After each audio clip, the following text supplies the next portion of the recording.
It's all about perspective. What do you think? Will these 20 years go faster or slower than any other 20-year period of your life? What do you think? Well, it's true. These 20 years will fly by. But here's the twist. You won't even notice them passing. Before you know it, you'll be sitting on a beach somewhere, looking back at your life, wondering, how did I get here? Here's the thing, my friend. It doesn't need to be complicated. You don't need to be a genius to get good returns. All you really need to do is start early. Time is your best friend. If you start investing in your 20s, your money has 40+ years to grow. That's the power of compound interest. You just need to get the ball rolling. Even small amounts like $200 a month can turn into hundreds of thousands, even millions by retirement. Think of it this way. Your 20s aren't about investing huge amounts. They're about building habits. By the time you're in your 30s, those little habits will turn into massive wealth. So let's dive into the details. No matter where in the world you are, I'm going to show you how much you should be saving up, what kind of accounts to use, and how to invest it all for a comfortable retirement. Are you ready? Let's get into it. First stop on our world tour is the good old US of A. Starting in your 20s is super important. Focus on these 3 steps. Step 1. Get that employer match on your 401k. This is basically free money. Don't leave it on the table. Just think of it. Your future boss could literally be handing you a raise that you don't have to work for. It's like getting paid to work. So set up your 401k and contribute just enough to get the full match. It's an easy win. Now step 2. Consider a Roth IRA. With a Roth IRA, you pay taxes on your earnings now, but can withdraw the money tax-free in retirement. In your 20s, you're probably in a lower tax bracket than you will be later on. So it often makes sense to pay less in taxes now when you can. So if you're in the US and you don't max out your 401k match, consider putting the rest into a Roth IRA. Try to contribute at least 5% of your income and increase it each year. Lastly, step 3. How to invest it. Over time, aim to save around 10 to 15% of your gross income. So before taxes, start small if you have to, then increase each year as your income grows. Stick to simple, low-cost index funds or a target date retirement fund. Basically, you're looking for something that tracks a bunch of different companies and industries. This way, you're diversifying and minimizing risk. In your 20s, you can afford to take risks. So being heavy on stocks is usually the way to go. Now let's touch on the United Kingdom. Did you know that in the UK, most people are auto-enrolled into a workplace pension? Yep, you heard right. The government wants to see you retire comfortably. So they automatically enroll you in a pension scheme. Great news, right? But you need to take charge. The minimum contribution is 8%, which is a nice start. But if you want a comfortable retirement, aim higher, like 12 to 15%. For extra savings, check out a lifetime ISA. The government will literally give you a 25% bonus on what you put in. But watch out, there are some rules on how you can use it. Next stop, Canada. You've got 2 main tools, an RSP and a TFSA. The TFSA is awesome if your income is low in your 20s because growth and withdrawals are tax-free. As your income rises, shift more into the RRSP for the tax deduction now. Now don't stress too much about the tax savings.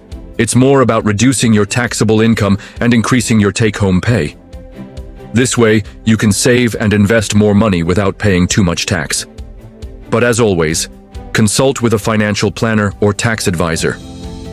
Over time, aim to save around 10 to 15% of your income. And now let's hop over to Australia. Down under, your employer will probably pay into your superannuation fund automatically. But don't just rely on that. If you can, add extra contributions through salary sacrifice. Basically, you ask your employer to pay less of your paycheck to you now and instead put more into your super fund. And guess what? The Australian Taxation Office allows a concessional contribution cap of $30,000 per year. So you've got room to grow your superannuation tax efficiently. Plus remember, super is mainly for retirement, so keep some money in regular investments too. This way you've got flexibility for opportunities that come your way. Next up, we're off to Germany. In Germany, many people are part of the statutory pension insurance system, which is a great start. But here's the deal, it might not be enough to live comfortably. That's why many people add a company pension or private ETFs and long-term investment plans. The beauty of ETFs is their simplicity. Imagine owning a piece of Apple, Google, Tesla, and other big names all in one investment. Yes, please. It's like having your own personal stock manager that takes care of everything for you.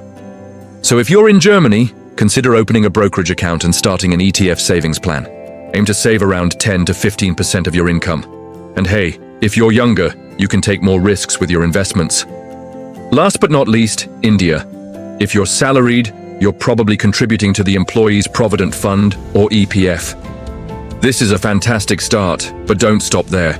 Consider the National Pension System, or NPS, for tax benefits, and also start a systematic investment plan, or SIP, in mutual funds. Equity funds are powerful in your 20s, since you've got decades for growth. SIPs allow you to invest in a diversified portfolio of stocks and bonds automatically every month. SIP stands for Systematic Investment Plan. SIPs help you buy more shares when the market is down and fewer shares when the market is high. This strategy, called rupee cost averaging, helps you ride out the ups and downs of the market and potentially earn better returns over time. SIPs can be your secret weapon to financial success. So let's wrap this up. No matter where you are in the world, here are your action steps. Do this week. First, build a small emergency fund. We're talking 1 to 3 months of living expenses. Having some cash on the side gives you peace of mind. It's like a safety buffer between you and your longer-term goals. Contribute enough to get your employer's match on your 401k, super, or pension. It's literally free money. Don't miss out. Open a tax-advantaged account like a Roth IRA, TFSA, pension, or NPS. The government wants to see you save for retirement, and they're giving you a helping hand. Automate a monthly contribution. Yes, even if it's just $50 or $30 or 100 euros. It's all about consistency, not the amount. Invest in a broad index fund or a target date fund. This is like your retirement superhero. It fights inflation and grows your money steadily. Increase your contribution by 1% each year. Small increases can make a big difference over time. So remember, you don't have to be perfect. Just start and stay consistent. It's better to invest small amounts regularly than to make a lump sum investment all at once. And don't forget to use any tax-advantaged accounts you have available. These accounts are designed to help you save for retirement. Why not take advantage? Also, you don't need to be a financial expert. There are plenty of resources and tools available to help you make informed decisions. And finally, if you enjoyed this video, give it a thumbs up and share it with your friends. Until next time.